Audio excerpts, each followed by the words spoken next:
अच्छा, अब हम जानने की कोशिश करते हैं कि वर्डप्रेस का जो प्लेटफॉर्म है ये किधर होस्ट होता है, हम इसको किस तरह से ले सकते हैं and how we can get started to using WordPress. बातें तो वर्डप्रेस के बारे में बड़ी होगी, but now it's important to know कि वर्डप्रेस किधर होस्ट होता है, इसके किस तरह फ्लेवर्स हैं, ये कितने वर्जन्स हैं, and this is exactly what we will be teaching you. So दो चीजें यहां पे आती हैं, एक आता है wordpress.com और एक आता है wordpress.org। और आप लोग सोचते होंगे कि यार क्यों यहाँ पे ये दो वर्जन हैं, क्यों ये बार बार मेंशन हो रहा है कि एक .com है, .org है, ये क्या फर्क है, क्या खिचड़ी पक रही है। So I am here to explain to you कि ये खिचड़ी एग्जैक्टली है क्या और क्यों ये दो डिफरेंट वर्जन एग्जिस्ट करते हैं। But before I do that, let's take a deeper dive to understand how WordPress works. WordPress काम कैसे करता है। वर्डप्रेस जिस तरह मैंने आपको बताया is an open source platform. So इस ओपन सोर्स प्लेटफॉर्म पे बहुत ज़्यादा वॉलंटियर्स अपना कोड कंट्रीब्यूट करते हैं और इस कोड के जो कंट्रीब्यूटर्स हैं उनको हम वॉलंटियर्स भी कहते हैं या कोड कंट्रीब्यूटर्स भी कहते हैं या कोर कंट्रीब्यूटर्स भी कहते हैं। So a selected group of developers get the opportunity to work as core contributors on WordPress and different teams manage bugs, fixes, क्योंकि WordPress is used by 30% of the website on the internet, which means कि अगर थोड़ी सी भी कोई गलती होगी या कोई भी एक बग रह गया तो all those website will be affected। इसीलिए it's very important to see how WordPress really works। So जिस तरह मैंने आपको पहले बताया, WordPress comes in two versions। You can call them two versions or you can call them two flavors। एक flavour का नाम wordpress.com, दूसरे फ्लेवर का नाम wordpress.org। wordpress.com क्या है? wordpress.com is a managed hosting provided on wordpress.com। तो अगर आप अपने ब्राउजर पे इस वक्त साथ साथ खोल के जाएं और wordpress.com लिखें तो you will see the managed hosting features of WordPress। इसकी जो सारी फीचर्स है, उसकी जो सारी सिक्योरिटी है, that is managed by WordPress by themselves। लेकिन इसकी फ्लेक्सिबिलिटी बहुत लिमिटेड है और इस लिमिटेड फ्लेक्सिबिलिटी की वजह से मुझे wordpress.com ज़्यादा पसंद नहीं है और मैं आपको आगे रीजंस भी दूंगा कि क्यों you should move to the other version of WordPress। So how can you go to wordpress.com? जैसे मैंने आपको बताया, जाके अपने ब्राउजर पे लिखें and you can create a free account there. लेकिन इसमें कुछ ऐसी भी फीचर्स हैं which are paid, so I want you to be very careful and not sign up for दोस्त। और इधर आप मुझसे ये क्वेश्चन पूछेंगे कि आपने तो कहा था वर्डप्रेस फ्री है, तो ये पेड फीचर्स की कहाँ से बात आ गई? भाई अगर आप एडवांस या प्रो या प्रोफेशनल फीचर्स लेंगे तो it will ask you to pay for it, लेकिन be aware and be very careful to not pay for them.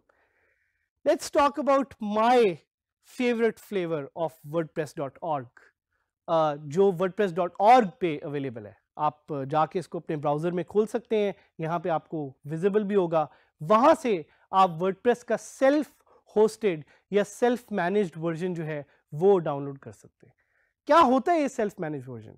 Self managed version is a software that you can download to your PC और to your laptop and फिर आप इसको अपनी मर्जी से install कर सकते हैं, अपलोड कर सकते हैं, चेंज कर सकते हैं। And this is the version that I support and I like. ये फीचर रिच भी है, ये फ्लेक्सिबल भी है और इसका हम एक साइड बाय साइड कंपैरिजन करेंगे जो आपको यहाँ पे लाइव नजर भी आएगा। So you get an idea कि wordpress.com और wordpress.org दोनों में आखिर फर्क क्या है और आपके लिए कौन सा सही है। So let's do a side by side comparison to get an idea of which one is the better one. So पहले हम बात करेंगे installation and hosting, wordpress.com versus wordpress.org, installation and hosting. So wordpress.com की जो installation है वो आपको करने की जरूरत नहीं, because it's already installed on the website. इसका आप एक अकाउंट बना सकते हैं। But when it comes to hosting, professional hosting, it's actually more expensive. You can get a cheaper hosting and you can set up your website with your own self-managed, self-hosted version of WordPress called wordpress.org, So I would think WordPress.org is a winner here because it's cheaper. Obviously आपको hosting installation उसकी सीखनी पड़ेगी, लेकिन it's much cheaper to maintain and manage yourself. So अब हम बात करते हैं domain की. WordPress.com versus WordPress.org. किसके लिए domain name सस्ता है, किसके लिए domain name easy है. So I would recommend going for WordPress.org क्योंकि WordPress.org में आपको सस्ते दामों में अपना एक डोमेन नेम मिल जाएगा जिसको आप अपनी मर्जी से सेटअप कर सकते हैं, जबकि WordPress.com पे जो डोमेन है that's really expensive. So my winner again is WordPress.org. चलिए आइए कुछ और फीचर्स को थोड़ा सा एक्सप्लोर करते हैं और उसमें देखते हैं कि WordPress.org वर्सेस WordPress.com कैसा लगता है. So let's talk about storage space. When it comes to storage space, आप अपनी hosting लें और WordPress.org में यानी self hosted version में आप unlimited storage भी ले सकते हैं, जबकि WordPress.com पे जो आपको storage मिलेगी वो एक तो limited होगी free version पे only 3 GB, but even on the paid version it will be very expensive. Let's talk about maintenance.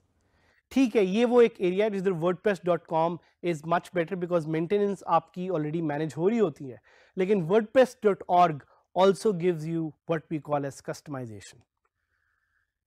Let's talk about making money. When it comes to making money, hands down WordPress.org is the best option क्योंकि आप अपनी मर्जी से add लगा सकते हैं, आप अपनी मर्जी से एड सेल कर सकते हैं, आप अपनी मर्जी से जो करना चाहें वो इस पे कर सकते हैं. Let's talk about flexibility of theme editing. For me, WordPress.org is again a winner in this क्योंकि WordPress.com पे आपको बहुत limited functionality मिलती है theme edit करने की. Let's talk about plugin integrations. WordPress.com पे plugin integrations are very difficult. In fact, कुछ limited plugins आपको वहाँ पे available होंगे. Beyond that, अगर आपने कोई plugin install करने हैं, you just can't do it. That's why my recommendation again is to go for WordPress.org, the self-hosted version of WordPress. Let's talk about security. Security की जब हम बात करें तो WordPress.com definitely gives you an edge because WordPress.com अपनी security खुद manage करता है. But if you have a good hosting service, तो WordPress.org में भी आप एक अच्छी तरह से अपनी साइट को secure रख सकते हैं. When it comes to backups, WordPress.com does it for you. But WordPress.org, the self-hosted version of WordPress, also gives you the options and the features to set up your own backups with the help of a plugin. और अगर आप अपनी hosting से ये feature लें तो hosting भी आपके लिए वो backups create करेगी. Let's talk about SEO. SEO is one area जिधर WordPress.org is a winner hands down. क्योंकि वो SEO आप WordPress.org पे अपने सेल्फ होस्टेड वर्जन पे ज़्यादा अच्छी मैनेज कर सकते हैं जो कि WordPress.com आपको ऑप्शनैलिटी नहीं देता. Even when you talk about branding, WordPress.org is the winner. Even when you talk about advertising, WordPress.org is the winner. Even when you talk about cost and expense, WordPress.org is better. So आपका शायद मुझसे एक सवाल हो कि इतना जो हमने कंपैरिजन किया है इसमें which one is the better one? My option, my suggestion to you is to go for WordPress.org, the self-hosted version of WordPress, क्योंकि इससे आप सीखेंगे, इससे ना सिर्फ आप सीखेंगे बट इससे आप एक ऐसी वेबसाइट क्रिएट कर सकेंगे जिससे you will be able to become a successful WordPress entrepreneur or a WordPress freelancer. So go for WordPress.org, अपने ब्राउजर में इसे टाइप करें और जाके WordPress को डाउनलोड करें. In future lessons we'll teach you how to install WordPress and how to set it up on your own hosting.